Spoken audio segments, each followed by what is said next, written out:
வார்த்தைகளில் சிறந்தது அல்லாஹ்வினுடைய வார்த்தை என்றும், வழிகாட்டுதலில் சிறந்தது நபிகள் நாயகம் ஸல்லல்லாஹு அலைஹி வஸல்லம் அவர்களுடைய வழிகாட்டுதல் என்றும்,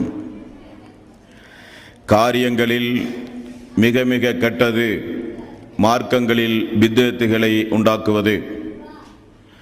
ஒவ்வொரு பித்அத்தான காரியங்களும் வழிகேடுகள் அனைத்தும் உங்களை நரகில் கொண்டு போய் சேர்க்கும் என்று நபிகள் நாயகம் ஸல்லல்லாஹு அலைஹி வஸல்லம் அவர்கள் தங்களுடைய ஒவ்வொரு சொற்பொழிவின் துவக்கத்திலும் இந்த மனித சமூகத்திற்கு நினைவுறுத்தியதை ஆரம்பமாக நானும் உங்களது சிந்தனையில் அந்த நபிமொழியை நினைவுறுத்தி எனது உரையை ஆரம்பம் செய்கிறேன். எல்லாம் வல்ல அல்லாஹ் ரப்புல் ஆலமீன் இணை வைத்தல், பித்அத்துகள், அனாச்சாரங்கள், மூட பழக்க வழக்கங்கள், சடங்கு சம்பிரதாயங்களை விட்டும் அமல்களை பாழாக்கி மறுமை நாளில் நரகத்திற்கு அழைத்து செல்லுகின்ற அனைத்து தீய எண்ணங்கள், நடவடிக்கைகளை விட்டும் நம் எல்லோரையும் அல்லாஹ் காப்பாற்றி அல்லாஹ்வினுடைய மார்க்கத்தில் சொல்லப்பட்ட சட்டதிட்டங்களுக்கு ஏற்ப நாம் நம்முடைய வாழ்வை அமைத்து மரணிக்கின்ற பொழுது உண்மை முஸ்லீமாக மரணித்து மறுமை நாளில் வெற்றி பெறுகின்ற ஒரு கூட்டத்தில் அல்லாஹ் நம் எல்லோரையும் ஆக்கி அருள் புரிவானாக. அன்பிற்கும் பாசத்திற்கும் உரிய சகோதரர்களே, தாய்மார்களே, பெரியவர்களே, நபிகள் நாயகம் ஸல்லல்லாஹு அலைஹி வஸல்லம் அவர்கள் உலக அழிவு நாளினுடைய அடையாளங்களாக நிறைய முன்னறிவிப்புகளை இந்த மனித சமூகத்திற்கு வழங்கியுள்ளதை இந்த உரையின் மூலம் தொடர்ந்து நாம் அறிந்து வருகிறோம். இன்றைய தினம் இன்னும் ஒரு சில முன்னறிவிப்புகளையும், அதில் நடந்து கொண்டிருக்கக்கூடிய முன்னறிவிப்புகள், நடக்கப் போகிற முன்னறிவிப்புகளை எல்லாம் இன்றைய தினம் இன்ஷா அல்லாஹ் நாம் பார்க்கவிருக்கிறோம்.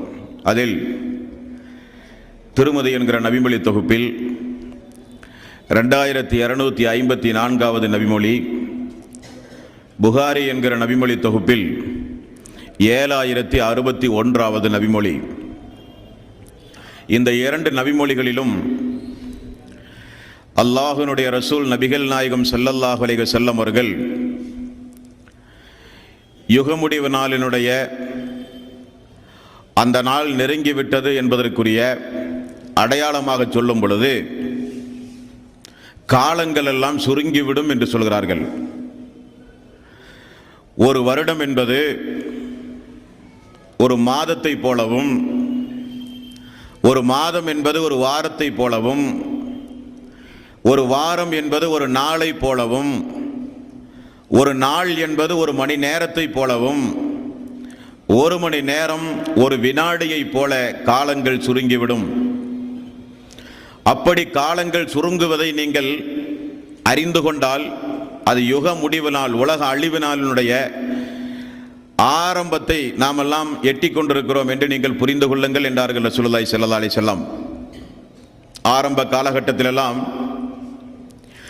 எந்த வகையான வசதி வாய்ப்பும் இல்லாத காலத்திலெல்லாம் மனிதர்கள் தங்களுடைய தொலைத்தொடர்பு சாதனங்களாக ஒரு செய்தியை ஒரு மனிதனுக்கு எடுத்துச் சொல்ல வேண்டுமானால் அதற்காக வேண்டி அன்றைய கால மக்கள் எடுத்துக்கொண்ட கால அவகாசத்தையும், இன்றைக்கு நாம் ஒரு செய்தியை பரிமாறிக்கொள்வதற்காக வேண்டி எடுத்துக்கொள்ளக்கூடிய கால அவகாசத்திலே இருந்து ஒவ்வொரு காரியத்தையும் அப்படியே நீங்கள் யோசித்து பார்த்தால் தெரியும் காலங்கள் எந்த அளவுக்கு சுருங்கிவிட்டது என்பதை நாம் எல்லாம் புரிந்து கொள்ளலாம். ஆரம்பத்தில் எல்லாம் ஹஜ்ஜுக்கு செல்கிற பொழுது 40 நாள் 50 நாள் மக்கள் பயணம் செய்து செல்வார்கள். ஆனால் இப்பொழுதெல்லாம் சென்னை மாநகரத்தில் காலை 9:30 மணிக்கு ஏறினால் நம்முடைய அசருடைய நேரம், மக்காவிலே லொஹருடைய நேரத்தில் ஒரு மனிதன் போய் சென்று விட முடியும். அந்த அளவுக்கு ஆரம்ப காலகட்டத்தை இன்றைய காலகட்டத்தோடு ஒப்பிட்டு பார்த்தால் மக்கள் பல மணி நேரம் செய்து பலன் அனுபவித்த காரியங்களை எல்லாம் மனிதன் கண்டுபிடித்த அதிநவீனமான சாதனங்களை வைத்து இன்றைக்கு நாம் மிக சுலபமாக ஒவ்வொரு காரியங்களையும் நாம் பெற்று வருகிறோம் என்பதை நாம் எல்லாம் அறிந்தவர்கள். பயணம் மட்டுமல்ல, ஒரு விவசாயி விவசாயம் செய்து தனக்கு கிடைக்கிற நெல்மணிகளை எல்லாம் அதை அரிசியாக ஆக்கி அவர் உணவு உட்கொள்ள வேண்டுமானால் ஆரம்ப காலகட்டத்தில் எல்லாம் அதற்கு எவ்வளவு பெரிய சிரமப்பட்டார்கள், கஷ்டப்பட்டார்கள். ஆனைக்கு இன்றைக்கெல்லாம் எந்திரமயம். நெல்மணியை காய வைப்பதற்காக வேண்டியும் நெல் குருணை கல் போன்ற பொருள்களை எல்லாம் அகற்றி தூய்மையான அரிசி கிடைக்கிற அளவுக்கு மனிதன் இன்றைக்கு அறிவை வளர்த்து கொண்ட காலம். பயணம் முதற்கொண்டு தொலைத்தொடர்பு சாதனங்கள் வரை, ஆரம்பத்தில் எல்லாம் வெளிநாட்டுக்கு யாராவது வேலைக்கு சென்றால் 5 வருட காலம் பொறுத்து வருகிற கணவனை அப்பொழுதுதான் பார்க்க முடியும். ஆனால் இப்பொழுதெல்லாம் இன்றைக்கு ஒரு வெப் கேமரா கையில் இருந்தால் போதும், அங்கே உரையாடுகிறவர்களை நேரடியாக பார்க்கிற அளவுக்கு வசதி வாய்ப்பு. போய் சென்றுதான் பார்க்க வேண்டும் என்கிற அவசியம் இல்லை, போய் சென்றுதான் ஒரு செய்தியை சொல்ல வேண்டும் என்கிற அவசியம் இல்லை, வந்தால் தான் ஒரு செய்தியை தெரிந்து கொள்ள முடியும் என்கிற நிலை இல்லை. கையடக்க தொலைபேசியை மனிதன் இன்றைக்கு கண்டுபிடித்து காலத்தையெல்லாம் சுருக்கிவிட்டான் மனிதன். இப்படி பயணத்திலிருந்து, மனிதனுடைய தொலைத்தொடர்பு சாதனங்களில் இருந்து, மனிதன் பயன்படுத்துகிற ஒவ்வொரு பயன்பாட்டு பொருள்களை எடுத்துக்கொண்டாலும் மனிதன் மிக மிக காலத்தை இன்றைக்கு சுருக்கிவிட்டான்.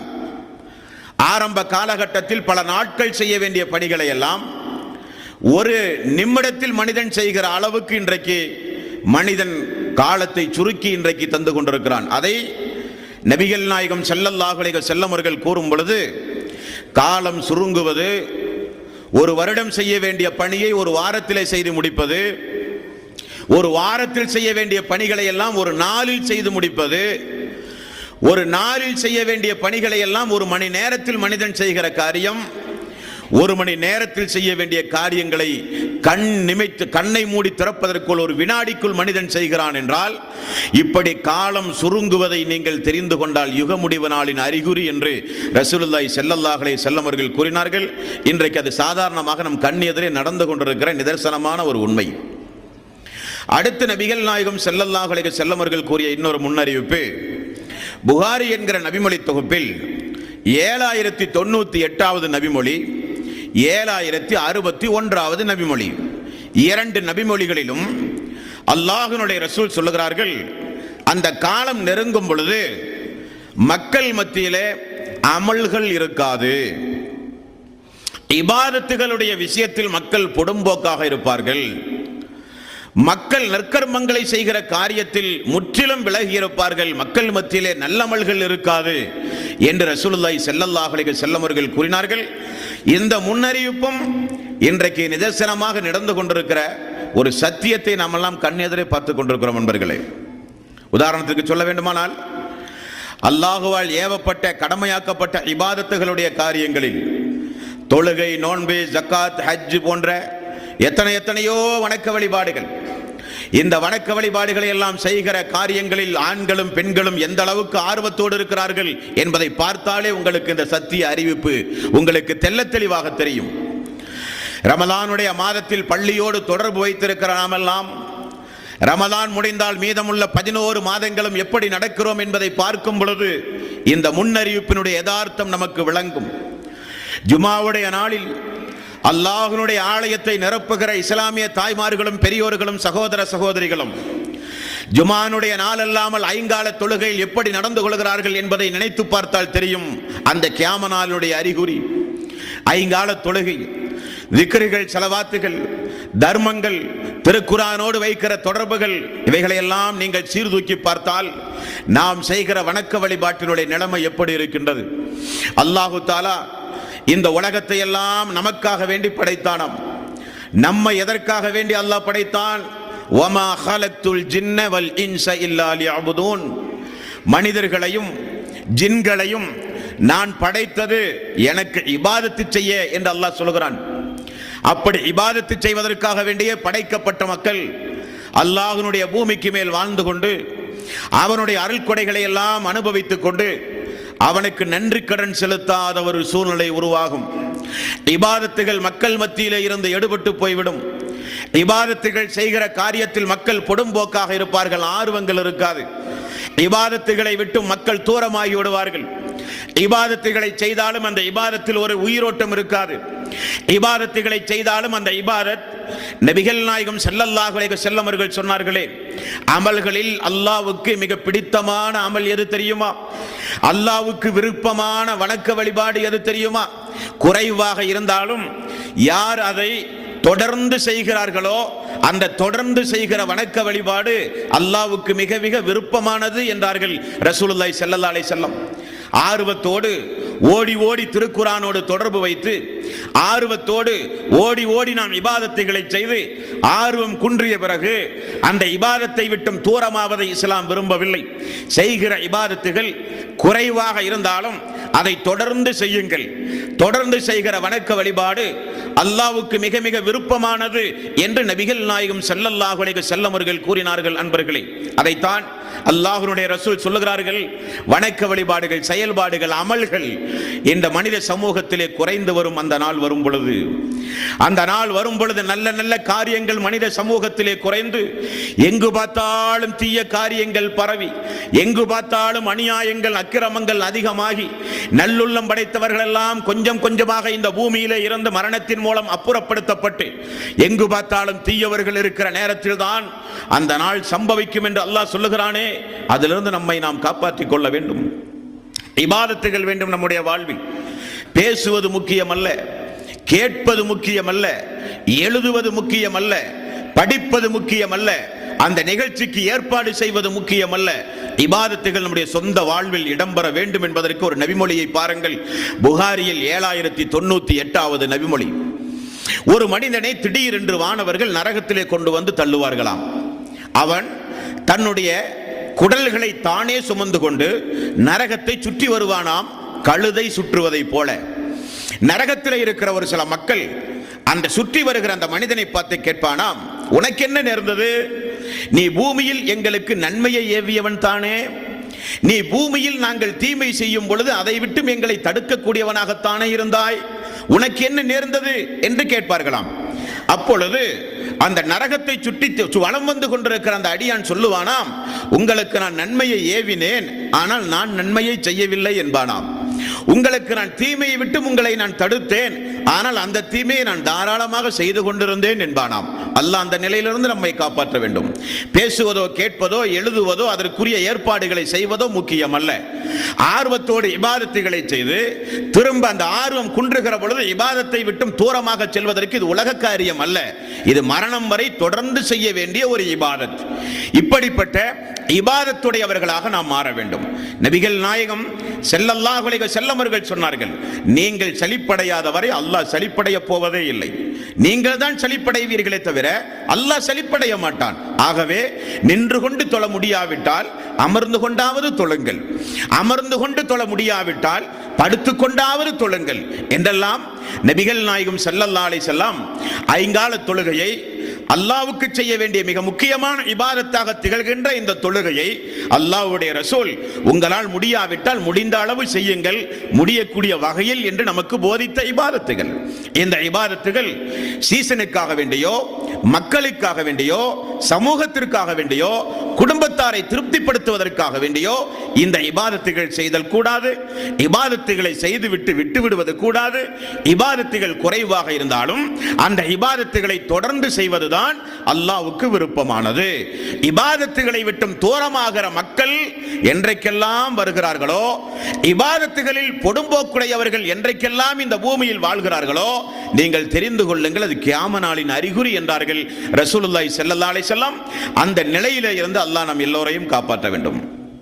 அடுத்தது அல்லாஹ்வுடைய ரசூல் சொல்கிறார்கள், புகாரியில் 6496வது நபிமொழி, நாணயங்கள் பாழ்படுத்தப்படும் பொழுது அந்த நாளை நீங்கள் எதிர்பாருங்கள் என்றார்கள். தோழர்கள் கேட்டார்கள், யா ரசூலல்லாஹ், நாணயம் பாழ்படுத்தப்படுதல் என்றால் என்ன? நபிகள் நாயகம் ஸல்லல்லாஹு அலைஹி வஸல்லம் அவர்கள் கூறினார்கள், தகுதி அற்றவர்களிடம் பொறுப்புகள் ஒப்படைக்கப்படும் பொழுது அந்த நாளை நீங்கள் எதிர்பார்க்கலாம். எங்கு பார்த்தாலும் பொறுப்புகளுக்கு சம்பந்தமில்லாதவர்கள் வந்திருப்பார்கள். பொறுப்புகளுக்கு அதனுடைய தகுதிக்கு அப்பாற்பட்டவர்கள் எல்லாம் பொறுப்புகளை தாங்கி வேலை செய்கிற காலம்.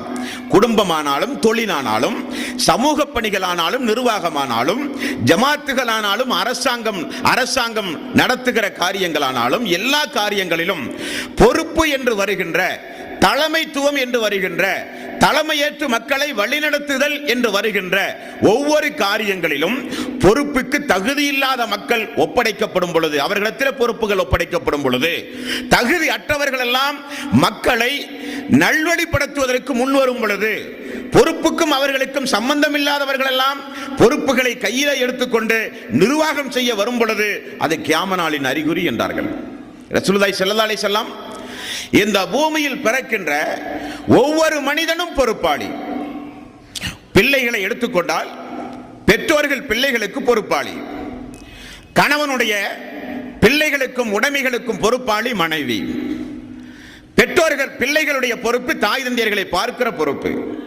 ஒவ்வொரு மனிதனும் பொறுப்பாளி. ரசூலுல்லாஹி ஸல்லல்லாஹு அலைஹி வஸல்லம் அவர்கள் சொன்னார்கள், ஒரு தொழில் நடத்துவதாக இருந்தால் பணியாளருக்கு நீங்கள் பொறுப்பு, பணியாளன் விசுவாசமாக வேலை செய்கிற பொறுப்பு பணியாளனுக்கு உண்டு. இப்படி ஒவ்வொரு பொறுப்பாளிகளை குறித்தும் மறுமை நாளில் நிச்சயம் நீங்கள் விசாரிக்கப்படுவீர்கள். பொறுப்புகள் என்பது சாதாரணப்பட்ட ஒரு காரியம் அல்ல. உங்களை நம்பி ஒப்படைப்பார்கள், அமானிதம் அது. அதற்கு ஒரு துரோகம் செய்யாமல் நீதத்தோடு நடக்கின்ற சாதுர்த்தியமிக்க விவேகமான ஒரு செயல் பொறுப்பு என்பது. அந்த பொறுப்புகளை விளையாட்டாகவோ பொடும்போக்காகவோ துஷ்பிரயோகம் செய்தால் அதற்கு அல்லாஹ்விடத்திலே பதில் சொல்ல வேண்டும். அது முதலாவது விஷயம். இரண்டாவது, பொறுப்புக்கு தகுதி இல்லாத மக்களிடத்திலே கொண்டு போய் நாம் எல்லாம் சேர்ந்து ஒரு பொறுப்பை ஒப்படைத்து அவரையும் பலகீனப்படுத்தி அவரையும் நரகத்திற்கு அனுப்பி கியாம நாளினுடைய அறிகுறிக்குரிய காரியத்தை நாம் எல்லாம் செய்தல் கூடாது.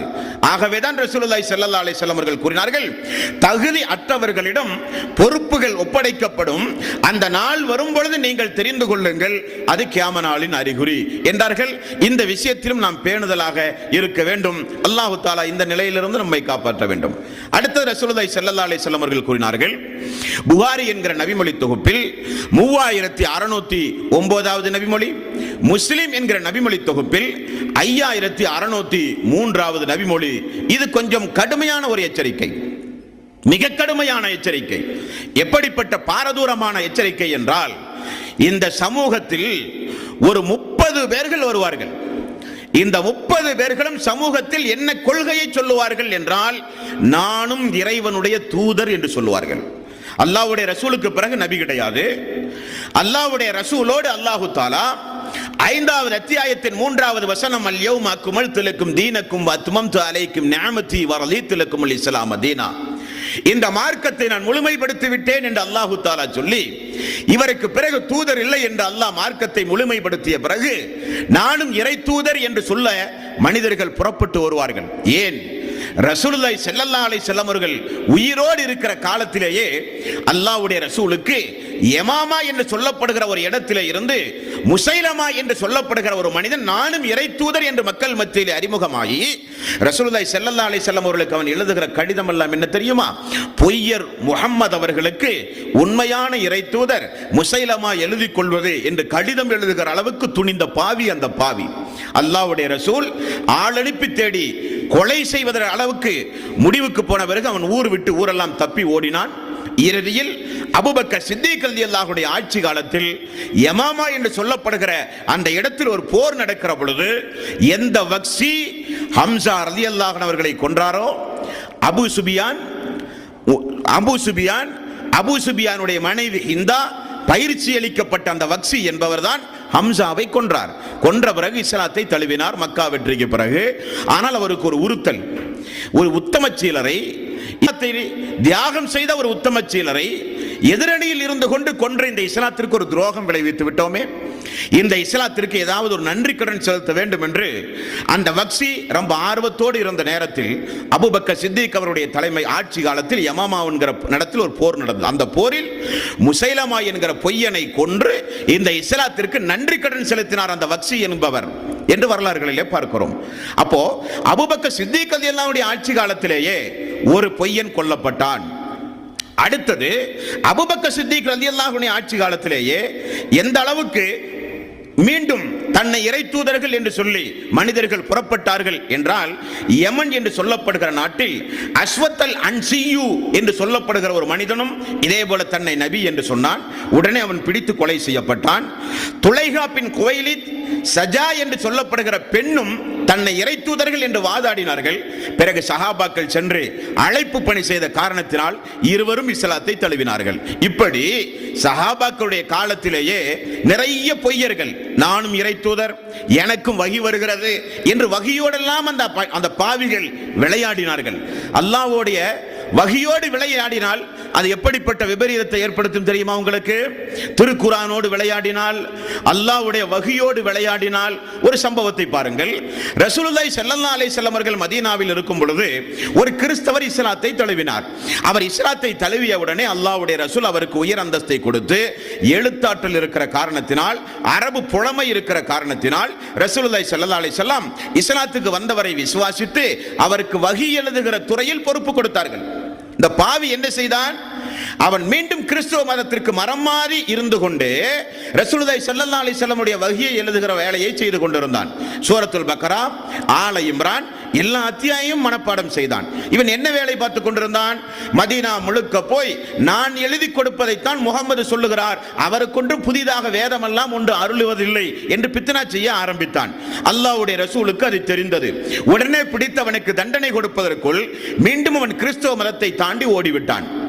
ஒரு காலத்தில் அவனுக்கு மரணம் வந்தது. புகாரில் இந்த செய்தி இடம்பெறுகிறது. ஒரு காலத்தில் அவனுக்கு மரணம் வருகிறது. அந்த கிறிஸ்தவர்கள் எல்லாம் சேர்ந்து அவனை கொண்டு போய் பூமிக்கடியிலே கொண்டு போய் புதைத்து விடுகிறார்கள். காலையிலே வந்து பார்த்தால் பூமிக்கு வெளியிலே கிடக்கிறான். உடனே யூதர்களும் கிறிஸ்தவர்களும் சேர்ந்து முகம்மதுடைய தோழர்கள் மதம் மாறிய காரணத்தினாலும் வகியில் இப்படி குளறுபடிகள் செய்த காரணத்தினாலும் பூமிக்கடியில் இருக்கிற அந்த ஜனாசாவை தோண்டி வெளியே போட்டு விட்டார்கள் என்று அவதூறு பிரச்சாரம் செய்தார்கள். மீண்டும் இரண்டாவது நாள் இன்னும் கொஞ்சம் ஆழமாக தோண்டி அந்த தோழரை மீண்டும் ஆழமாக புதைத்தார்கள். காலையிலே பார்த்தால் மீண்டும் பூமிக்கு மேலே வந்து கிடக்கிறார். 3 நாள் தொடர்ந்து. 3வது நாள் கிறிஸ்தவர்களும் யூதர்களும் முடிவு செய்தார்கள், இது முகம்மதுடைய தோழர்களுடைய வேலை அல்ல, இது அல்லாஹ்வுடைய ஏற்பாடு. காரணம் என்ன? இறுதி வரை அந்த மனிதன் மேலே கிடந்து நாரி பல்வேறு வகையான பறவைகளும் கொத்தி தின்னு அந்த மனிதன் செத்து போனான் என்று வரலாறுகளிலே பார்க்கிறோம். வகியோடு விளையாடும் பொழுது, குர்ஆனோடு விளையாடும் பொழுது, அப்படி ஒரு மனிதன் தன்னை இறை தூதர் என்று சொன்னால் அல்லாஹ் விடுவானா? அல்லாஹ்வுடைய ரிசாலத்தோடு போட்டி போட்டால் அல்லாஹ் விடுவானா?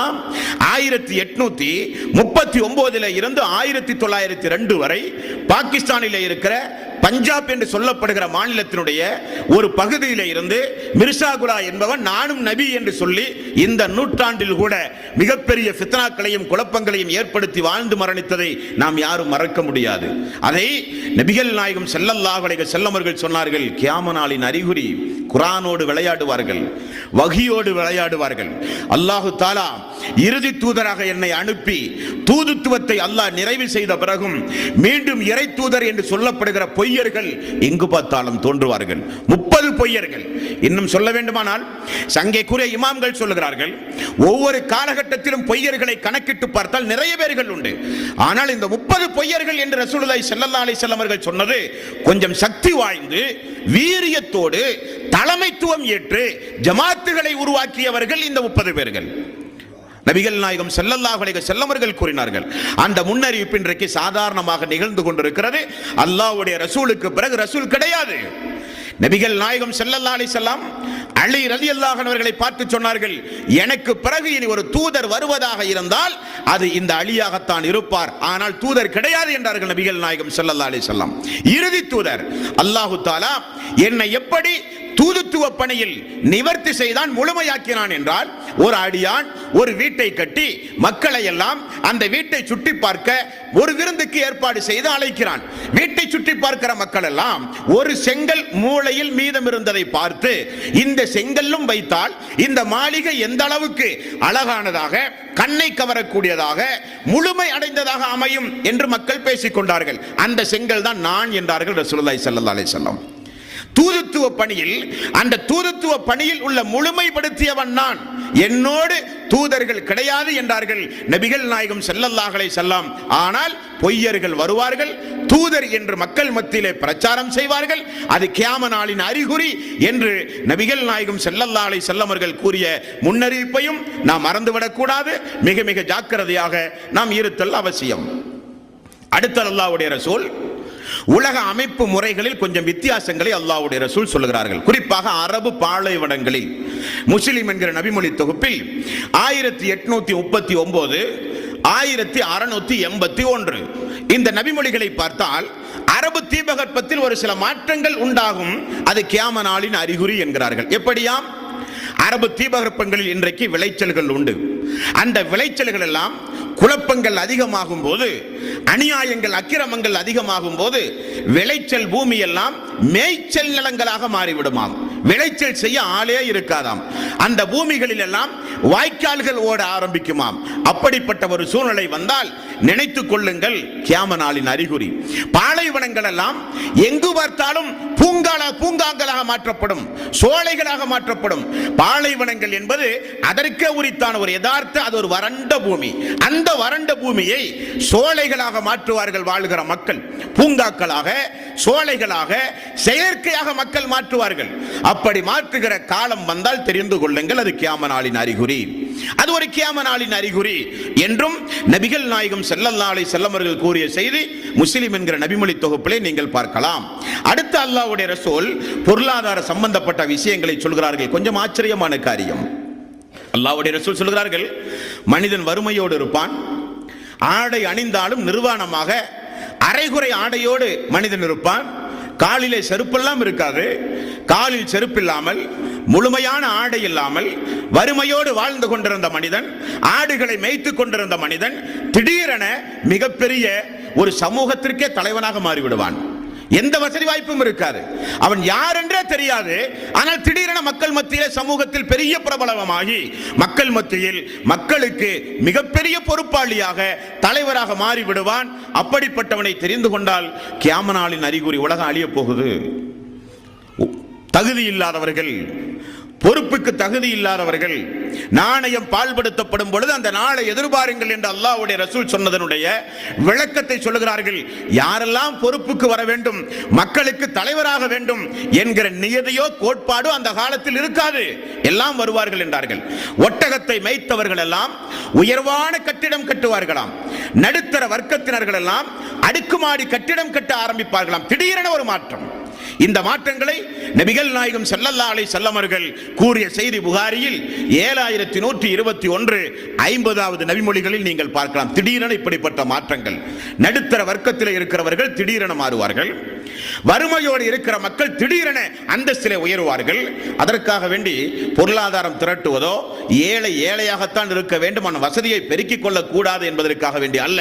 முறைகேடான வருமானம், முறைகேடான அடிப்படையில் பொருளீட்டுதல், அடுத்தவருடைய பொருள்களை அபகரித்துதல், மார்க்கத்திற்கு புறம்பான வியாபாரங்களை செய்தல், திடீரென பொருளாதாரத்தில் முன்னேறுகிற காலம் உடைய மக்களை நீங்கள் பார்த்தால் தெரிந்து கொள்ளுங்கள், அதுவும் கியாம நாளின் அறிகுறி.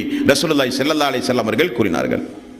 அடுத்து அல்லாஹ்வுடைய ரசூல் ஹாக்கிம் என்கிற நபிமொழி தொகுப்பில் 4வது பாகம் 493வது நபிமொழி, கொஞ்சம் வித்தியாசமான நபிமொழி. அல்லாஹ்வுடைய ரசூல் சொல்கிறார்கள், கியாம நாள் வரும் பொழுது கியாம நாளுடைய அறிகுறி எப்படி இருக்கும் என்றால், மக்கள் சலாம் சொல்லுவார்களாம். ஆனால் அது அவர்களுக்கு தெரிந்தவர்களுக்கு மட்டும்தான் சொல்லுவார்களாம். ரசூலுல்லாஹி ஸல்லல்லாஹு அலைஹி வஸல்லம் அவர்கள் என்ன சொன்னார்கள்? அறிந்தவர்களுக்கும் அறியாதவர்களுக்கும் நீங்கள் சலாம் சொல்லுங்கள் என்றார்கள். சலாத்தினுடைய மகிமை என்ன? ஈமான் கொள்ளாதவரை நீங்கள் சொர்க்கம் செல்ல முடியாது. ஒருவர் நீங்கள் நேசிக்காதவரை ஈமான் கொள்ள முடியாது. ஒருவருக்கொருவர் நீங்கள் சலாம் சொல்லும் வரை நீங்கள் நேசமும் கொள்ள முடியாது. சலாம் சொன்னால் நேசம் வரும், நேசம் வந்தால் ஈமான் வரும், ஈமான் இருந்தால் தான் சொர்க்கம் செல்ல முடியும். ரசூலுல்லாஹி ஸல்லல்லாஹு அலைஹி வஸல்லம் அவர்கள் கூறினார்கள். ஆனால் மக்களுடைய மனப்பாங்கு எப்படி வருமா? தங்களுக்கு விருப்பமானவர்களுக்கு மட்டும் சலாம் சொல்லுவார்கள். பாவப்பட்ட மக்களை கண்டு கூட அவர்கள் பார்க்க மாட்டார்கள். ஏழை எளிய மக்களுக்கு சலாம் சொல்ல மாட்டார்கள். வசதியில் குறைந்த மக்களுக்கெல்லாம் சலாம் சொல்ல மாட்டார்கள். அவர்களுடைய அந்தஸ்துக்குரியவர்களுக்கு மட்டும் சலாம் சொல்லுவார்கள். அந்தஸ்துக்குரியவர்கள் மட்டும் நோய்வாய்ப்பட்டால் போய் பார்ப்பார்கள். ஏழை எளிய மக்கள் வீட்டுக்கு பக்கத்தில் உண்ண உணவில்லாமல் பட்டினி கிடந்து பசியுமாக இருந்து தீராத நோயில் அண்டை வீட்டிலே ஒரு பரம ஏழை இருப்பான். அவனை எல்லாம் பார்ப்பதற்கு மக்கள் தயாராக இல்லை. வசதியில் மிஞ்சியவர்கள் லேசாக ஒரு தலைவலி வந்தாலே ஓடி போய் பார்ப்பார்கள். அதற்குரிய மரியாதையோடு வீட்டுக்கு பக்கத்தில் ஒரு முஸ்லிம் படாத பாடுபட்டு கஷ்டப்பட்டு ஒரு 5000 ரூபாய் இருந்தால் அதற்குரிய சிகிச்சை மேற்கொண்டு மருத்துவம் செய்து உயிர் வாழ முடியும் என்கிற அளவுக்கு நோய்வாய்ப்பட்ட மனிதன், அவனை மனிதன் பார்க்கவே மாட்டான். இப்படி பாரபட்சமான நிலைமை, பாரபட்சமான நிலைமை. வசதியுடையவர்களுக்கு மட்டுமே சலாம் சொல்லுவது, தெரிந்தவர்களுக்கு மட்டுமே சலாம் சொல்லுவது, தங்களுக்கு உரியவர்களுக்கு மட்டுமே சலாம் சொல்லுவது, இது நல்ல பழக்கம் அல்ல. கியாமனால் வரப்போகிறது என்பதற்குரிய அடையாளம் என்று நபிகள் நாயகம் ஸல்லல்லாஹு அலைஹி வஸல்லம் அவர்கள் சொன்னார்கள். அந்த விஷயத்திலும் நாம் ஜாக்கிரதையாக இருக்க வேண்டும். அகமது என்கிற நபிமொழி 10306வது நபிமொழி.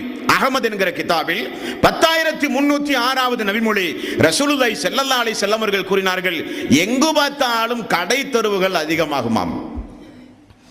அல்லாஹ்வுக்கு பூமியில் பிடித்தமான இடம் அல்லாஹ்வுடைய வீடு பள்ளிவாசல், அல்லாஹ் வெறுப்புக்குரிய வீடு இடம் கடை வீதி, சைத்தான் அதிகம் நடமாடுகிற இடம் கடை வீதி. கடை வீதிக்கு நீங்கள் சென்றால் அலுவலகம் முடிந்தால் உடனே வீடு திரும்புங்கள் என்று ரசூலுல்லாஹி ஸல்லல்லாஹு அலைஹி வஸல்லம் அவர்கள் கூறினார்கள். அவ்வளவு அநியாயங்கள் நடக்கக்கூடிய இடம், அவ்வளவு பாவமான காரியங்கள் நடக்கக்கூடிய இடம். மனிதன் தன்னுடைய ஈமானை, மனிதன் தன்னுடைய தக்குவாவை, மனிதன் தன்னுடைய ஹிதாயத்தை பறிகொடுக்கக்கூடிய இடம் கடை தெருவு. அந்த கடை தெருவு அதிகமாகும். ஆரம்பத்தில் எல்லாம் பாருங்கள், சந்தைகள் இருக்கிற பழக்கம். வாரத்திற்கு ஒரு முறை சந்தைகள் இருக்கும், மாதத்திற்கு 2 முறை சந்தைகள் இருக்கும். சந்தைகளுக்கு விளைச்சல் பொருள்கள், மனிதனுடைய அத்தியாவசிய பொருள்கள் வரும். மக்கள் குறிப்பிட்ட நாளில் போய் சென்று தங்களுடைய தேவைகளை நிவர்த்தி செய்கிற காலமாக இருந்தது. ஆனால் அந்த காலம் வரும் பொழுது எங்கு பார்த்தாலும் கடை வீதிகள் அதிகமாகும், கடை தெருவுகள் அதிகமாகும்.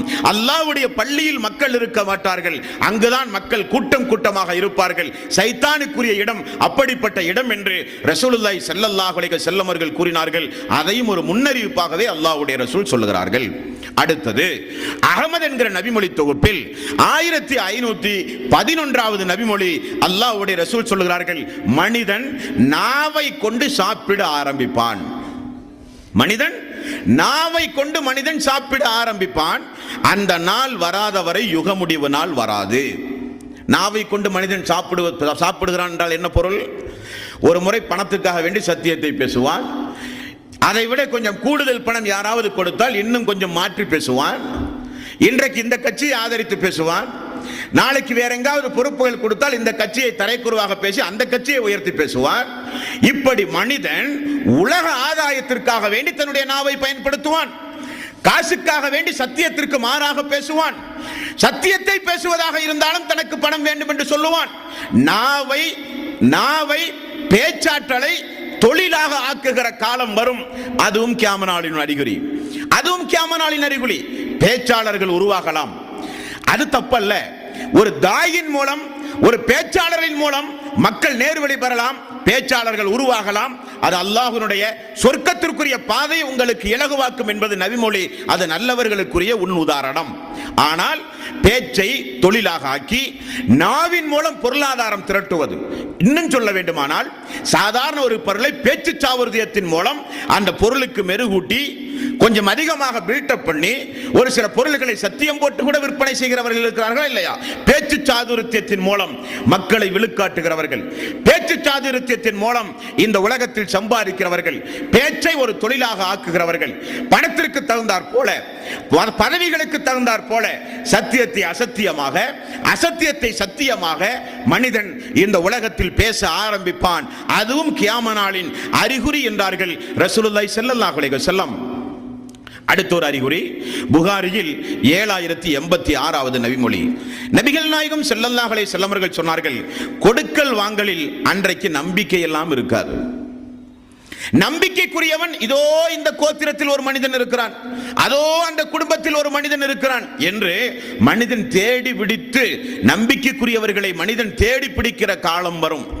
அப்படிப்பட்ட காலம் வரும் பொழுது தெரிந்து கொள்ளுங்கள், அது கியாமத் நாள் நெருங்கிவிட்டது. எங்கு பார்த்தாலும் வாக்குக்கு மாற்றம், எங்கு பார்த்தாலும் நம்பிக்கைக்கு துரோகம், எங்கு பார்த்தாலும் வாக்கு மீறுதல், எங்கு பார்த்தாலும் மோசடி தனங்கள், எங்கு பார்த்தாலும் ஏமாற்று தனங்கள்.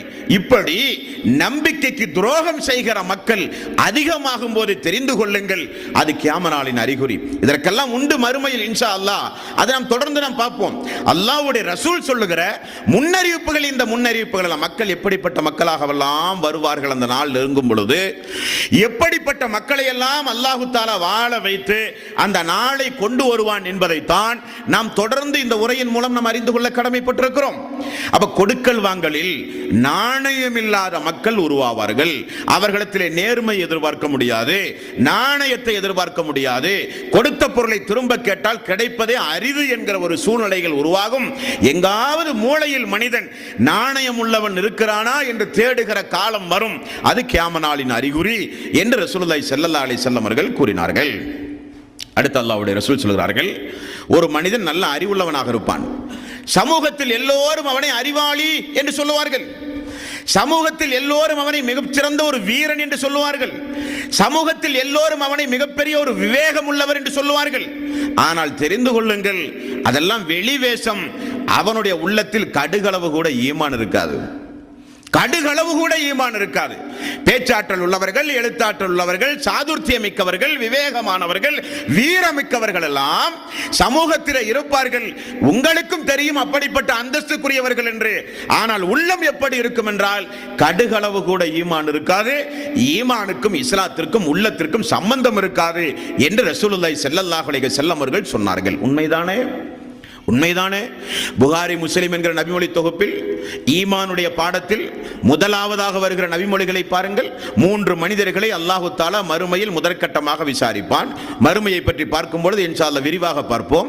3 பேரை அல்லாஹ் விசாரிக்கிறான். குர்ஆனை ஓதியவன், அல்லாஹ்வுடைய பாதையில் உயர் தியாகம் செய்தவன், பொருளாதாரத்தை வாரி வாரி அல்லாஹ்வுடைய பாதையில் செலவு செய்தவர்கள். 3 பேரையும் அல்லாஹ் விசாரிக்கும் பொழுது குர்ஆன் ஓதுகிறவன் சொல்கிறான், அல்லாஹுவே, நான் குர்ஆனை படித்தேன், மக்களுக்கு சொன்னேன், இரவு பகலாக அந்த குர்ஆனை மக்கள் மத்தியில் எடுத்து சொல்ல பாடுபட்டேன் என்றெல்லாம் சொல்லுகிறான். அல்லாஹ் தஆலா சொல்லுகிறான், செயல் உண்மைதான், அந்த செயல் எல்லாம் உண்மைதான். குர்ஆனை ஓதியது உண்மை, மக்களுக்கு காலை மாலை பாடம் எடுத்தது உண்மை, திருக்குர்ஆன் விளக்க உரை வகுப்பு நடத்தியது உண்மை, எல்லா இடங்களிலும் போய் திருக்குர்ஆனை போய் போதித்தது உண்மை, மக்களை திருக்குர்ஆனின் பக்கம் நீ அழைத்தது உண்மை, எல்லாம் உண்மைதான், யார் இல்லை என்று சொன்னால். ஆனால் அதையெல்லாம் செய்யும் பொழுது உன்னுடைய உள்ளம் எப்படி இருந்தது, அதுதான் முக்கியம். மக்கள் எல்லாம் என்னை திருக்குர்ஆனில் தேர்ச்சி பெற்றவன் என்று பாராட்ட வேண்டும், திருக்குர்ஆனை அதிகமாக மனப்பாடம் செய்தவன் என்று புகழ வேண்டும், அதிகம் அதிகம் பிரச்சாரம் செய்கிறவன் என்று உன்னை மக்கள் எல்லாம் பாராட்ட வேண்டும் என்று தானே செய்தாய். இதோ அந்த மக்கள் இங்கே இருக்கிறார்கள், அவர்களிடத்திலே அதற்குரிய கூலியை பெற்றுக்கொள், என்னிடத்தில் எந்த கூலியும் அல்ல என்று அல்லாஹு தஆலா குர்ஆனை ஓதியவனை நரகத்திலே தூக்கி வீசுகிறான் என்று பார்க்கிறோம். பொருளாதாரத்தை வாரி வாரி செலவு செய்தவன் அதே போல தன்னுடைய செல்வங்களை எல்லாம் கொடுத்தேன் என்கிறான். அல்லாஹ் உண்மை என்று சொல்லுகிறான். ஆனால் கொடுத்ததெல்லாம் எதற்கு? கொடையாளி என்று மக்கள் உன்னை பாராட்ட வேண்டும் என்கிற உள்ளம் இருந்தது. அது மக்களுக்கு தெரியாது, அது எனக்கு மட்டும்தான் தெரியும். என்னுடைய பாதையில் போரிட்டு உயிரை நீத்தேன் என்கிறாய், உண்மைதான். போருக்கு போனாய், உன்னுடைய பாதையிலே உயிரை நீ துச்சமாக தூக்கி வீசினாய், உண்மைதான். உன்னை எல்லோரும் தியாகி என்று சொல்ல வேண்டும் தானே என்று சொன்ன செய்தாய். மக்கள் எல்லாம் உன்னை உலகத்திலே பாராட்டி விட்டார்கள். இதோ அந்த மக்கள் இருக்கிறார்கள், அவர்களிடத்திலே போய் வாங்கிக் கொள்ளுங்கள் என்று அல்லாஹ் தஆலா சொல்லி விடுவான். அப்படியானால் உள்ளம் ஒன்று, செயல் ஒன்று, பார்வை ஒன்று, எண்ணம் ஒன்று, சிரிப்பொன்று, உள்ளம் ஒன்று, பேச்சு ஒன்று, நடவடிக்கை ஒன்று என்று இருந்தால் அப்படிப்பட்டவர்கள் அதிகமாகும் பொழுதும் அந்த நாள் வந்துவிடும் என்று நபிகள் நாயகம் ஸல்லல்லாஹு அலைஹி வஸல்லம் அவர்கள் கூறினார்கள். அப்படிப்பட்ட நிலையிலிருந்தும் அல்லாஹ் தஆலா நம் எல்லோரையும் காப்பாற்ற வேண்டும். அடுத்தது அன்பான சகோதரர்களே, நபிகள் நாயகம் ஸல்லல்லாஹு அலைஹி வஸல்லம் இந்த உலக மக்களுடைய நிலைப்பாடுகள் பொருளாதார ரீதியாக எப்படி மாறும் என்று சொல்கிறார்கள். பாருங்கள், இந்த உலகத்தில் மனிதன் இன்றைக்கு பொருளாதாரத்திற்காக வேண்டிதான் எல்லா வேலைகளையும் செய்கிறான். கொலை கூட மனிதன் ஏன் செய்கிறான்? அநியாயங்களை துணிச்சலாக மனிதன் ஏன் செய்கிறான்? அரைஜான் வயிற்றுக்காக வேண்டி, பொருளாதாரத்திற்காக வேண்டி, பொருளாதாரத்தில் உன்னதமான நிலையை அடைவதற்காக வேண்டிதான் மனிதன் எல்லா வகையான அநியாயங்களையும் அக்கிரமங்களையும் செய்கிறான். அல்லாஹு தஆலா அந்த நாள் வரும் பொழுது வாரி வாரி வாரி வாரி கொடுப்பானாம். எந்த அளவுக்கு என்று ரசூலுல்லாஹி ஸல்லல்லாஹு அலைஹி வஸல்லம் அவர்கள் சொல்கிறார்கள். பாருங்கள், முஸ்லிம் என்கிற நபிமொழி தொகுப்பில் 1837, 1838, 1840, 1841 தொடர்ந்து வருகிற நபிமொழியில் அல்லாஹ்வுடைய ரசூல் சொல்வதை கேளுங்கள். ஒரு மனிதன் அந்த நாள் நெருங்கும் பொழுது ஒரு மனிதன் தர்மத்தை எடுத்துக்கொண்டு போய் மக்கள் மத்தியிலே கொடுப்பதற்கு ஆட்களை தேடுவானாம். ஒரு மனிதன் சொல்லுவானாம், நேற்று கொண்டு வந்து கொடுத்தா நான் வாங்கி இருப்பேனே, இன்றைக்கு எனக்கு தேவையில்லை என்பானாம். அந்த தர்மத்தோடு வந்த அந்த மனிதன் தர்மத்தை திரும்ப கொண்டு போய் கொடுப்பான். தர்மம் வாங்க ஆளே இருக்க மாட்டார்கள். நபிகள் நாயகம் ஸல்லல்லாஹு அலைஹி வஸல்லம் அவர்கள் கூறினார்கள். இன்னொரு நபிமொழி பாருங்கள், தங்க கட்டியை எடுத்து வருவானாம் ஒரு செல்வந்தன். எடுத்து வந்து இதை என்னிடமிருந்து தர்மமாக பெறுகிறவர்கள் யாரும் இல்லையா என்று கேட்பானாம். வாங்குவதற்கே ஆள் இல்லாமல் போய் அவன் அந்த தங்க கட்டையை திரும்ப கொண்டு சென்று விடுவானாம். ரசூலுல்லாஹி ஸல்லல்லாஹு அலைஹி வஸல்லம் அவர்கள் சொன்னார்கள். அடுத்தது பாருங்கள், தர்ம பொருளை எடுத்து வருவான், பெற்றுக்கொள்வதற்கு ஆளே இருக்காதாம். அந்த செல்வந்தன் மிகுந்த வேதனை அடைவானாம். அந்த தர்மத்தின் மூலம் ஒரு நன்மை கிடைக்கிற வாய்ப்பே எனக்கு இல்லையே, ஜக்காத்து வாங்க ஆள் இல்லையே, தர்மம் கொடுத்தால் வாங்குவதற்கு ஆள் இல்லையே, பொருளாதாரத்தை கொண்டு நான் எப்படி ஜிஹாத்து புரிவது? பொருளாதாரத்தை செலவு செய்வதன் மூலம் நரக நெருப்பினுடைய காய்ந்த பேரித்தம்பளத்தை தர்மம் செய்தாவது நரகத்திலே இருந்து உங்களை காப்பாற்றுங்கள் என்று ரசூலுல்லாஹி ஸல்லல்லாஹு அலைஹி வஸல்லம் அவர்கள் கூறினார்கள். அல்லாஹ்வுடைய கோபத்தை தணிப்பது எது தெரியுமா? பாதிக்கப்பட்ட மக்களுக்கு நீங்கள் பொருளாதார உதவி செய்வது. அல்லாஹ்வினுடைய அடியார்களின் மீது நீங்கள் இரக்கம் செலுத்தினால் உங்களின் மீது அல்லாஹ் இரக்கம் செலுத்துவான். அடியார்களுடைய கஷ்டங்களை துன்பங்களை நீங்கள் போக்கினால் உங்களுடைய கஷ்டங்கள் துன்பங்களை அல்லாஹ் போக்குவான். அடியார்களுடைய சிரமத்தில் நீங்கள் பங்கெடுத்தால் உங்கள் சிரமத்தில் அல்லாஹ் பங்கெடுப்பான். இந்த நிலையெல்லாம் இருக்காது.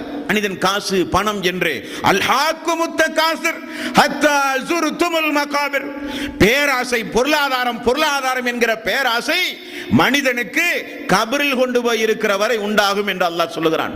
அந்த பொருளாதாரத்தை மனிதன் சம்பாதித்து கஞ்சத்தனத்தின் காரணமாக தர்மம் செய்யாமல் என்னுடையது என்னுடையது என்னுடையது என்று மனிதன் சேமித்து வைத்தானே, அது ஒரு காலத்தை அல்லாஹ் தஆலா கொண்டு வருவான். எப்படிப்பட்ட காலமாம்? உனக்கு அல்லாஹ் தஆலா தருகிற செல்வம் அன்றைக்கு வாழ்கிற மக்களுக்கெல்லாம் ஜகாத்தின் மூலம் நன்மை அடைய முடியாது. இப்படிப்பட்ட மிகச்சிறந்த நன்மை எல்லாம் மனிதன் இழக்கிற காலம் வரும். அதற்காகத்தானே நீங்கள் இப்படிப்பட்ட வேலை செய்கிறீர்கள், அதற்குத்தானே இப்படிப்பட்ட வேலைகளை செய்கிறீர்கள் என்று நபிகள் நாயகம் ஸல்லல்லாஹு அலைஹி வஸல்லம் அவர்கள் சொல்லுகிற ஒரு காலம் வரும். அன்பர்களே, அந்த காலம் படுபயங்கரமான காலம். அந்த காலம் படுபயங்கரமான காலம். ரசூலுல்லாஹி ஸல்லல்லாஹு அலைஹி வஸல்லம் அவர்கள் கூறிய ஒரு நபிமொழியை பாருங்கள். 1841வது நபிமொழி. அந்த காலம் வரும் பொழுது இந்த பூமிக்கு மேலிருந்து திடீரென பார்த்தால் தூண்கள் தூண்களாக, அல்லாஹ்வுடைய ரசூல் பயன்படுத்துகிற வாசகத்தை பாருங்கள். திடீரென பார்த்தால் எங்கு பார்த்தாலும் வெள்ளி தூண்கள், எங்கு பார்த்தாலும் தங்கத்திலான தூண்கள். அதை பார்த்து கொண்டு மனிதன் சொல்லுவானா, இதற்காக வேண்டிதான் நான் கொலை குற்றம் செய்தேன், இந்த பொருளாதாரத்தை அடையத்தான் நான் கொலை குற்றம் செய்தேன், என்னால் எத்துணை உயிர்கள் பலியானது என்று மனிதன் கை சேதப்படுவான். இதற்காக வேண்டிதான் உறவு முறைகளை எல்லாம் பேணாமல் நான் துண்டித்து வாழ்ந்தேன், என்ன அநியாயம், இன்றைக்கு காசு பணம் பூமிக்கு மேல் கொட்டி கிடக்கின்றது என்று மனிதன் பேசுவான். இதற்காக வேண்டிதான் திருடினேன், என்னுடைய கரங்கள் எல்லாம் துண்டிக்கப்பட்டது என்று மனிதன் பேசுவானாம். எடுத்து கூட பார்க்க அன்றைக்கு மனிதனுக்கு தேவை இருக்காதாம். காரணம், எல்லோரும் செல்வத்தால் நிறைந்திருப்பார்கள், எல்லாரும் நிறைந்திருப்பார்கள். ரசூலுல்லாஹி ஸல்லல்லாஹு அலைஹி வஸல்லம் ஒரு நாள் குதிரையில இருந்து கீழே விழுந்து வீட்டில் ஓய்வெடுத்துக் கொண்டிருக்கும் பொழுது அவரை பார்த்து நலன் விசாரிக்க உமர் ரலியல்லாஹு அன்ஹு அவர்கள் சென்ற சம்பவம். போனால் அல்லாஹ்வுடைய ரசூல் படுத்துக் கொண்டிருக்கிறார். செய்தியை நலன் விசாரிக்க சென்ற தோழரோ அவரை பார்த்து தேம்பி தேம்பி அழுகிறார்கள். அழுகுரல் சப்தம் கேட்டு ரசூல் ஸல்லல்லாஹு அலைஹி வஸல்லம் கண் விழித்து பார்த்தால் அருகிலே உமர் அவர்கள் நின்று கொண்டிருக்கிறார்கள். என்ன உமரே என்று கேட்டார்கள். அல்லாஹ்வுடைய ரசூலுடைய அந்த படுக்கிற அந்த நிலையை பார்த்து உமர் அவர்கள் அழுத சம்பவம் புகாரிலே உண்டு. ரசூல் ஸல்லல்லாஹு அலைஹி வஸல்லம் தலைக்கு ஒரு தலகாணியை வைத்திருக்கிறார். என்ன தலையணையாம்? பேரித்தம்பட்டைகள், கீழே இருக்கிற குப்பைகளை எல்லாம் எடுத்து ஒரு கவரிலே போட்டு குத்தி அதை தலைக்கு வைத்திருக்கிறார். இடுப்பு வரை தான் அவருக்கு போர்வை இருக்கிறது. இடுப்பிலிருந்து கால் வரை உள்ள தளங்கள் கீழே கிடக்கிறது. ரசூல் ஸல்லல்லாஹு அலைஹி வஸல்லம் படுக்கை அறையுடைய சம்பவம். தலைக்கு மேலே சின்ன ஒரு தோல் பை, மேனியெல்லாம் அந்த ஈச்ச மரத்தால் செய்யப்பட்ட கட்டிலில் படுத்த காரணத்தினால் மேனியெல்லாம் வடுவடுவாக இருக்கிறது. இதை பார்த்து உமர் ரலியல்லாஹு அன்ஹு சொன்னார், யார் ரசூலல்லாஹ், ஹெர்குலிஸ் மன்னர்கள் எப்படியெல்லாம் வாழ்கிறார்கள், ஹெர்குலிஸ் மன்னர்கள், கிஸ்ரா, ஹெர்குலிஸ் போன்ற மன்னர்கள் எவ்வளவு அழகாக வாழ்கிறார்கள், உங்களுக்கு ஏன் யார் ரசூலல்லாஹ் இந்த நிலைமை? ரசூல் ஸல்லல்லாஹு அலைஹி வஸல்லம் அவர்கள் சொன்னார்கள், உமர் அவர்களே, அவர்கள் எல்லாம் உலகத்திற்காக வேண்டி உலகத்தை அனுபவிக்க வந்தவர்கள், நமக்கு மறுமை உனக்கு தெரியாதா? உலகத்திற்கும் நமக்கு என்ன தொடர்பு? ஒரு பயணியை போல வாழ வந்தவர்கள் தானே நாம். பயணத்துடைய இலக்கு நமக்கு மறுமை தானே. பயணத்திற்கு சென்று கொண்டிருக்கிறோம். இளப்பாற ஒரு மரத்தினுடைய அடியில் சிறிது நேரம் நின்று திரும்ப நாம் பயணத்தை தொடங்குவோமே, நமக்கும் அந்த மரத்திற்கும் என்ன தொடர்போ அதுதான் நமக்கும் உலகத்திற்கும் உள்ளது. பொருளாதாரம் நமக்கு வேண்டாம், நமக்கு அல்லாஹ் வேண்டும், மறுமை வேண்டும், சொர்க்கம் வேண்டும் என்று சொன்னார்களே சஹாபாக்கள் எல்லாம். பசியும் பட்டினியுமாக இருந்த நேரத்தில் அல்லாஹ்வுடைய ரசூல் முன்னறிவிப்பு செய்தார்கள். பிலால் அவர்களுக்கு, அபூ ஹுரைரா அவர்களுக்கு, இன்னும் நிறைய நபி தோழர்களுக்கு ரசூல் ஸல்லல்லாஹு அலைஹி வஸல்லம் முன்னறிவிப்பு செய்தார்கள். இந்த பட்டினி நிலை தொடராது, இந்த நிலை தொடராது. அல்லாஹு தஆலா உங்களுக்கு கஅபாவிற்கு விரிக்கப்படுகின்ற புனிதமிக்க அந்த ஆடை, தரம் மிக்க அந்த ஆடையை காட்டிலும் சிறந்த ஆடை அல்லாஹ் உங்களுக்கு தருவான் என்று ரசூல் ஸல்லல்லாஹு அலைஹி வஸல்லம் செய்த முன்னறிவிப்பை அல்லாஹ்வுடைய ரசூலுடைய மௌத்துக்கு பிறகே சஹாபாக்கள் அனுபவிக்க ஆரம்பித்தார்கள். அப்துர் ரஹ்மான் இப்னு அவுஃப் தலை சிறந்த உயர்ந்த உயர் ரகமான பேரித்தம்பழங்களை வைத்து நோன்பு திறக்கும் பொழுது அழுது கொண்டே நோன்பு திறந்த சம்பவம். ரசூல் ஸல்லல்லாஹு அலைஹி வஸல்லம் நல்ல பேரித்தம்பழத்தை உண்ணாமலேயே மரணித்து போனாரே, அல்லாஹு தஆலா எவ்வளவு செல்வங்களை நமக்கு தந்திருக்கிறான் என்று அப்துர் ரஹ்மான் இப்னு அவுஃப் நினைவு கூறிய சம்பவம். அல்லாஹு தஆலா வருவான், அல்லாஹு தஆலா தருவான். உலகத்தில் பொருளாதாரம் பொருளாதாரம் பொருளாதாரம் அதுதான் நமக்கு தேவை என்று யா அய்யுஹல்லதீன ஆமனூ லா துல்ஹிக்கும் அம்வாலுக்கும் வலா அவுலாதுக்கும் அன் ذிக்ரில்லாஹ். உங்களுடைய பொருளாதாரமோ உங்களுடைய மக்கள் மனைவி மக்களோ அல்லாஹ்வை நினைவு கூறுவதற்கு தடையாக ஆக்காதீர்கள் என்று அல்லாஹ் சொன்னானே. ஆக்கிய மக்கள் பொருளாதாரம் தான் தேவை, அல்லாஹ் தேவையில்லை. பொருளாதாரம் தான் தேவை, இபாதத்து தேவையில்லை. பொருளாதாரம் தான் தேவை, இஸ்லாம் தேவையில்லை. பொருளாதாரம் வேண்டும், அதற்கு இடையூறு இல்லாமல் தான் இஸ்லாம் இருக்க வேண்டும் என்று விரும்பிய மக்களுக்கு அல்லாஹ் கொடுப்பான்.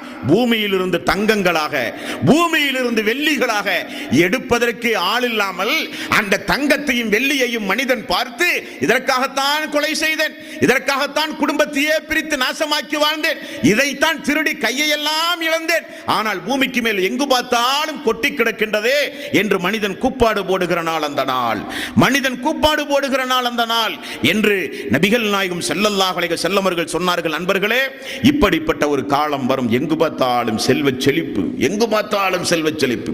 சுப்ஹானல்லாஹ். அல்லாஹ்வுடைய ரசூல் சொல்லுகிற ஒரு செய்தி முஸ்லிம் என்கிற நபிமொழி தொகுப்பில் 5541வது நபிமொழியை பாருங்கள். யூப்ரட்டிஸ் நதியை அல்லாஹ்வுடைய ரசூல் சொல்லுகிறார்கள். யூப்ரட்டிஸ் நதி மிக பிரம்மாண்டமான நதி. அந்த நதி ஒரு காலத்தில் வற்றும். தண்ணீர் இல்லாத சூழ்நிலை அந்த யூப்ரட்டிஸுக்கு ஏற்படும். அது மட்டுமல்ல, திடீரென அந்த பூமிக்கு அந்த யூப்ரட்டிஸ் நதியிலே இருந்து ஒரு பிரம்மாண்டமான ஒரு மலை உருவாகும். அந்த மலை சாதாரண மலையா? இந்த பூமி இடம்பெயராமல் இருப்பதற்காக அல்லாஹு தஆலா நட்டி வைத்திருக்கிறானே மலை, பாராங்கற்களால் இறுக்கமான மலை. இந்த மலை அல்ல, அது என்ன மலையாம்? அந்த மலை தங்கத்தாலான ஒரு மலையாம். யூப்ரட்டிஸ் நதிகள் எல்லாம் பற்றி அந்த யூப்ரட்டிஸ் நதியில் மிகப்பெரிய ஒரு மலை, அந்த மலை தங்கத்தாலான மலை. கேள்விப்பட்டு எல்லா மனிதர்களும் ஓடுவார்களாம். ரசூலுல்லாஹி ஸல்லல்லாஹு அலைஹி வஸல்லம் அவர்கள் கூறுகிறார்கள், எல்லோரும் ஓடுவார்கள். ஆனால் தெரிந்து கொள்ளுங்கள், நீங்கள் அந்த காலத்தை அடைகிற மக்கள் யாரும் போய் அதில் ஒரு துண்டு கூட எடுத்து விடாதீர்கள். என்ன காரணமாம்? அது அல்லாஹ்வுடைய அத்தாட்சி என்று நீங்கள் பாருங்கள். அனுபவிக்க ஓடாதீர்கள், ஓடி போய் எடுக்க முண்டி அடித்து சண்டை போடாதீர்கள். அது அல்லாஹ்வுடைய அத்தாட்சி. ஏனென்றால் நபிகள் நாயகம் ஸல்லல்லாஹு அலைஹி வஸல்லம் அவர்கள் கூறினார்கள், அன்றைக்கு முஸ்லிம்கள் அதிகமாக இருப்பார்கள், அவர்களுடைய ஆட்சியின் கீழ் தான் அந்த பகுதி இடம்பெற்றிருக்கும். ஆனால் அதை சுற்றி நிறைய முஸ்லிம்கள், இது எங்களுக்குரியது, அல்லாஹ்வுக்கு சொந்தமான பூமி, இது எங்களுக்குரியது எங்களுக்குரியது என்று எல்லோரும் போட்டி போட்டுக் கொண்டு சண்டையிட்டுக் கொண்டு உயிர் சேதங்கள் கூட ஏற்படும். ரசூல் ஸல்லல்லாஹு அலைஹி வஸல்லம் அவர்கள் கூறுகிறார்கள், முஸ்லிமில் 5551வது நபிமொழி உரிமை கொண்டாடி எந்த அளவுக்கு உயிர் சேதம் ஏற்படும் என்றால் ஒவ்வொரு 100 பேருக்கும் 99 பேர்கள் சாவடிக்கப்படுவார்களாம். ஒரு மனிதன் தான் மீதமாவான். 99 பேர், ஒவ்வொரு 100 பேருக்கும் 99 பேர்கள் கொலை செய்யப்படுவார்கள். அந்த நாள் வரும் பொழுது யூப்ரட்டிஸ் நதியில் அல்லாஹு தஆலா தங்கத்தால் ஒரு மலையை உருவாக்கும் பொழுது எல்லாம் ஓடுவீர்கள், யாரும் போய் தொட்டு விடாதீர்கள், அருகில் கூட போகாதீர்கள். கேள்விப்பட்டு இருங்கள், அந்த நாள் நெருங்கிவிட்டது, அந்த நாள் வரப்போகிறது என்று கேள்விப்பட்டு இருங்கள் என்று ரசூலுல்லாஹி ஸல்லல்லாஹு அலைஹி வஸல்லம் அவர்கள் சொன்ன ஒரு காலம் வரும். தர்மத்தை வாங்காத காலம். இன்றைக்கு கூட ரமதானுடைய காலம். குவைத்துக்கு சென்று வந்த மக்கள் யாராவது இருந்தால் தெரியும். உலகத்திற்கே அந்த குவைத்தில் இருக்கிற வசதி படைத்த மக்களுக்கு அல்லாஹு தஆலா ஒரு 200 வருடங்களுக்கு முன்னாலெல்லாம் 100 வருடங்களுக்கு முன்னாலெல்லாம் கொடுக்காத ஒரு செல்வ செழிப்பை குவைத்து போன்ற நாடுகளில் அல்லாஹு தஆலா எப்படி வாரி இறைத்திருக்கிறான் தெரியுமா? அந்த தர்ம பொருள் எல்லாம் ஏற்றுமதி செய்யப்படுகிறது. குவைத்திலே வாங்குவதற்கு ஆள் இல்லை. யாராவது வெளியில இருந்து வேலைக்காக வேண்டி சென்றால் பாமர வெளியூர் வாசிகளுக்கு கொடுப்பார்களே தவிர குவைத்து வாசிகள் என்றால் ஜக்காத்து வாங்குகிற ஆளே கிடையாது, தர்மம் வாங்குவதற்கு ஆளே கிடையாது. அந்த நாட்டில் இருக்கிற ஜக்காத்து பொருள், தர்ம பொருள் எல்லாம் வெளிநாடுகளுக்கு ஏற்றுமதி செய்யப்படுகிறது. உலகத்தில் இருக்கிற ஒட்டுமொத்த மக்களும் படையெடுப்பார்கள் ரமலானுடைய மாதம் வந்தால் குவைத்துக்கு. என்ன காரணம்? ஜக்காத்து வாங்க அங்கே ஆள் இல்லை, தர்மம் கொடுத்தால் வாங்க அங்கே ஆள் இல்லை. அல்லாஹு தஆலா உருவாக்குவான். செல்வம் தானே வேண்டும், உலகம் தானே வேண்டும், மறுமை உனக்கு தேவையில்லையே. பொருளாதாரத்திற்கு தானே இவ்வளவு அநியாயங்களை செய்கிறாய், பொருளாதாரத்திற்கு தானே வட்டியோடு தொடர்பு வைக்கிறாய், பொருளாதாரத்திற்கு தானே ஒரு மனிதனை ஏமாற்றுகிறாய், பொருளாதாரத்திற்கான ஒரு மனிதனை நீ கொலை செய்கிறாய், அநியாயம் செய்கிறாய். அதை நான் தருவேன், தரும் பொழுது உனக்கு அது தேவை இருக்காது. அதான் முக்கியம், உனக்கே அது தேவை இருக்காது. அந்த அளவுக்கு அல்லாஹு தஆலா பொருளாதாரத்துடைய வாசலை எல்லாம் திறந்துவிட்டு நல்ல அனுபவிக்க வைக்கும் பொழுது அல்லாஹு தஆலா அந்த நாளை கொண்டு வருவான் என்று நபிகள் நாயகம் ஸல்லல்லாஹு அலைஹி வஸல்லம் அவர்கள் கூறினார்கள். நாம் மிகுந்த ஜாக்கிரதையாக இருக்க வேண்டும். பொருளாதாரத்தை உடைய அன்பர்கள், வசதி படைத்த அன்பர்கள் மிகுந்த கவனத்தோடு இருக்க வேண்டும். அடுத்தது அல்லாஹ்வுடைய ரசூல் சொல்கிறார்கள், முஸ்லிம் என்கிற நபிமொழி தொகுப்பில் 5527, புகாரி என்கிற நபிமொழி தொகுப்பில் 2118வது நபிமொழி. அல்லாஹு தஆலா இதை பார்க்கிற வாய்ப்பை எந்த மக்களுக்கு கொடுத்திருக்கிறான் தெரியாது. ஏற்கனவே ஒரு வாய்ப்பை அந்த அரபு தீபகற்பத்து மக்கள் பார்த்து முடித்து விட்டார்கள். அதை அல்லாஹ்வே குர்ஆனிலே சொல்கிறான். என்ன வாய்ப்பாம்? அந்த காலத்தில் ரசூல் ஸல்லல்லாஹு அலைஹி வஸல்லம் ஒரு நாள் ராத்திரி தூங்கிக் கொண்டிருக்கிறார்கள். தூங்கினால் அவருக்கு தூக்கம் வர ரொம்ப கஷ்டம், உருண்டுகிறார், பிறழுகிறார். ஏதோ ஒரு ஆச்சரியமான அதிபயங்கரமான ஒரு சம்பவத்தை பார்த்தால் ஒரு மனிதனுக்கு எப்படி நிம்மதி இல்லாத சூழ்நிலை உருவாகுமோ அதே போல ரசூலுல்லாஹி ஸல்லல்லாஹு அலைஹி வஸல்லம் உருண்டுகிறார், பிறழுகிறார், எல்லாம் பார்க்கிறார்கள். ஆயிஷா ரலியல்லாஹு அன்ஹா கேட்டா, யா ரசூலல்லாஹ், இரவு தூங்க சென்றீர்கள், ஆனால் வழக்கத்திற்கு மாற்றமாக மிகுந்த ஒரு சஞ்சாரத்தோடு இருந்தீர்கள், யா ரசூலல்லாஹ், என்ன காரணம்? ரசூலுல்லாஹி ஸல்லல்லாஹு அலைஹி வஸல்லம் அவர்கள் சொன்னார்கள், ஆச்சரியம்தான், அது ஒரு மிகப்பெரிய ஒரு ஆச்சரியம் தான். எனக்கு காட்டப்பட்டது இந்த புனிதமிக்க காபாவை எதிர்த்து ஒரு கூட்டம் போர் செய்ய வருவதாக எனக்கு காட்டப்பட்டது. அந்த போர் செய்ய வருகிற அந்த கூட்டத்தை அல்லாஹு தஆலா தைபா என்று சொல்லப்படுகிற இடத்திலேயே தடுத்து நிறுத்தி பூமியில் அவர்களை அல்லாஹ் விழுங்க செய்கிறான். பூமி விழுங்க செய்கிறான் அல்லாஹு தஆலா. காபாவை எதிர்த்து போர் திரட்டி வந்த மக்களை பூமி விளங்கிய காட்சி. ரசூலுல்லாஹி ஸல்லல்லாஹு அலைஹி வஸல்லம் அவர்கள் சொன்னார்கள், அந்த நாளின் அறிகுறி, அது அந்த நாளின் அறிகுறி. காபாவுக்கு எதிராக மக்கள் படை திரட்டு வருகிற காலம். இணையதளத்தை போய் பார்த்தால் இஸ்ரேல் பகிரங்கமாக மக்களுக்கு அழைப்பு கொடுத்திருக்கிறது. இந்த உலகத்தில் இருக்கிற ஒவ்வொரு மனிதனும் திரண்டு வர வேண்டும் எங்களுடைய தலைமையின் கீழ், யூதர்களுடைய தலைமையின் கீழ். இணையதளத்தில் பாருங்கள், இன்றும் அது உண்டு. இணையதளத்தில் பாருங்கள், எங்களுடைய தலைமையின் கீழ், எங்களுடைய நாட்டின் ஆளுகையின் கீழ் ஒவ்வொரு மனிதனும் திரண்டு வாருங்கள், நம்முடைய லட்சியம் இந்த காபாவை இடிப்பது என்று போட்டிருக்கிறார்கள். என்ன துணிச்சல்! நடக்குமா? அது அல்லாஹ்வுடையது.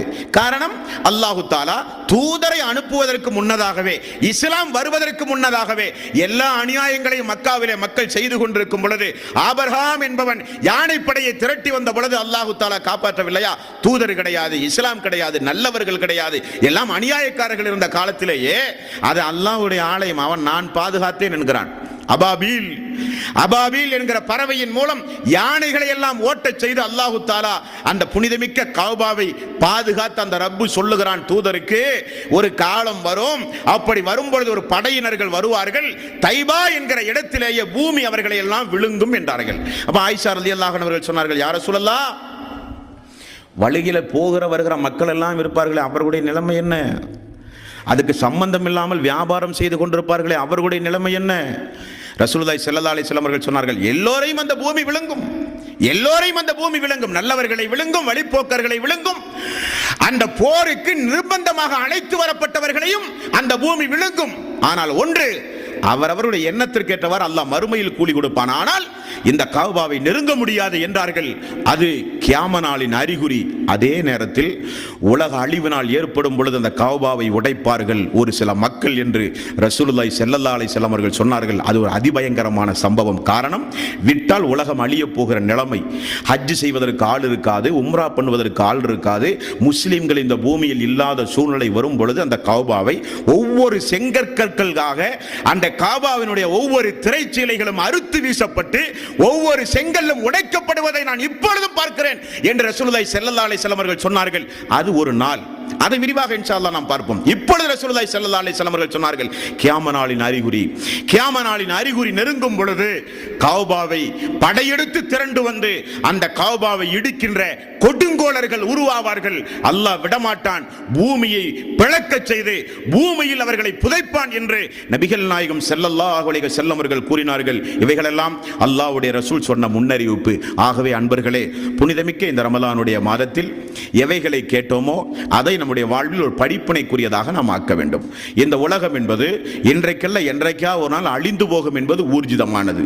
அந்த அழிவு வருவதற்குள், நமக்கானாலும் உலகத்திற்கானாலும் அந்த அழிவு வருவதற்குள் நிச்சயம் நாம் ஒவ்வொருவரும் நல்ல அமல்களை அதிகம் செய்ய வேண்டும். அதுதான் நமக்கு பேலன்ஸ். குடும்பமோ பொருளாதாரமோ நம்மை அடக்கிவிட்டால் ரெண்டுமே திரும்ப வந்துவிடும்.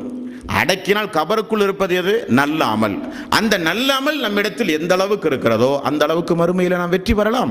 ரசூலுல்லாஹி ஸல்லல்லாஹு அலைஹி வஸல்லம் அவர்கள் கூறினார்கள். ஆகவே நல்லறங்களை அதிகம் செய்யுங்கள். நல்லறைகளை அதிகம் செய்கிற நல்லவர்களாக நீங்கள் மாறுங்கள். நபிகள் நாயகம் ஸல்லல்லாஹு அலைஹி வஸல்லம் அவர்கள் சொன்னார்கள், மார்க்கம் என்னுடையது. அல்லாஹ் சொல்கிறான், மார்க்கம் என்னுடையது. இந்த மார்க்கத்தை நான் 1 வருடம் 2 வருடம் 3 வருடம் 4 வருடம் 10 வருடம் 20 வருடம் 50 100 வருடம் அல்ல, கியாம நாள் வரை இந்த மார்க்கத்தை நான் பாதுகாக்க வேண்டும். அப்பொழுது அல்லாஹு தஆலா என்ன செய்வானாம்? நபிகள் நாயகம் ஸல்லல்லாஹு அலைஹி வஸல்லம் அவர்கள் சொன்னார்கள், முஸ்லிம் என்கிற நபிமொழி தொகுப்பில் 3885வது நபிமொழி. அல்லாஹ்வுடைய ரசூல் சொல்கிறார்கள், முஸ்லிம்களில் ஒரு குழுவினரை அல்லாஹு தஆலா தேர்வு செய்திருக்கிறானாம். அந்த குழுவினருடைய படி என்ன? மக்கள் மத்தியில் நன்மையை ஏவுவார்கள், தீமையை தடுப்பார்கள், இஸ்லாமிய பிரச்சாரம் செய்வார்கள். அவர்களுக்கு உலகமே திரண்டு தீங்கு செய்தாலும் அவர்களால் அவர்களை ஒன்றும் செய்ய முடியாது. அவர்கள் எதுவரை இருப்பார்கள்? அவர்கள் கியாம நாள் வரை இருப்பார்கள். அவர்கள் கியாம நாள் வரை இருக்கும் பொழுதுதான் அது வரும் என்று ரசூலுல்லாஹி ஸல்லல்லாஹு அலைஹி வஸல்லம் அவர்கள் கூறினார்களே, அந்த நலப்பணிகளை நீங்கள் தொடர்ந்து செய்ய வேண்டும். அது அல்லாஹ் விரும்புகிற பணி. ஹிஸ்புல்லாஹ், அல்லாஹ்வுடைய படையினர்கள் செய்கிற பணி. அல்லாஹு தஆலா 3வது அத்தியாயத்தின் 110வது வசனம் 104வது வசனம் அல்லாஹ் சொல்கிறான், அப்படிப்பட்ட அந்த இறை விசுவாசிகள் இந்த பூமியில் வாழ வேண்டுமாம். 3வது அத்தியாயத்தினுடைய 104வது வசனத்திலும் 10வது வசனத்திலும் அல்லாஹ் சொல்கிறான், குன்தும் ஹைர உம்மத்தின் உஹரிஜத் லின்னாஸ். மனிதர்களில் படைக்கப்பட்ட சமூகத்திலேயே நீங்கள் தான் சிறந்த படைப்பு. மனிதர்களிலேயே நீங்கள் தான் சிறந்த படைப்பு. அந்த சிறப்பு உங்களுக்கு எப்படி வந்தது? தஅமுருன பில் மஅரூஃப் வ தன்ஹவுன அனில் முன்கர் வ துமினூன பில்லாஹ். அல்லாஹ்வை நம்புகிறீர்கள், நன்மையை ஏவுகிறீர்கள், தீமையை தடுக்கிறீர்கள். நீங்கள் தான் ஹைர உம்மத். உம்மத்துகளிலேயே மிகச்சிறந்த உம்மத் நீங்கள் தான் என்று அல்லாஹ் சொல்கிறான். 104வது வசனத்தில் பாருங்கள், வல் தக்கும் மின்கும் உம்மத்துன் யதுஊன இலல் ஹைரி வ யஅமுருன பில் மஅரூஃப் வ யன்ஹவுன அனில் முன்கர் வ உலாயிக ஹுமுல் முஃப்லிஹூன். உங்களில் ஒரு கூட்டம், அவருடைய பணி நன்மையை ஏவுவது, தீமையை தடுப்பது. தெரிந்து கொள்ளுங்கள், நீங்கள் தான் வெற்றியாளர்கள் என்று அல்லாஹ் சொல்கிறான். ஆகவே தான் ரசூலுல்லாஹி ஸல்லல்லாஹு அலைஹி வஸல்லம் அவர்கள் கியாம நாள் வரை இருப்பார்கள். அவருடைய பணி நன்மையை மக்களுக்கு ஏவுவார்கள், தவறானதை மக்களுக்கு சுட்டிக்காட்டுவார்கள். அல்ஹம்துலில்லாஹி ரப்பில்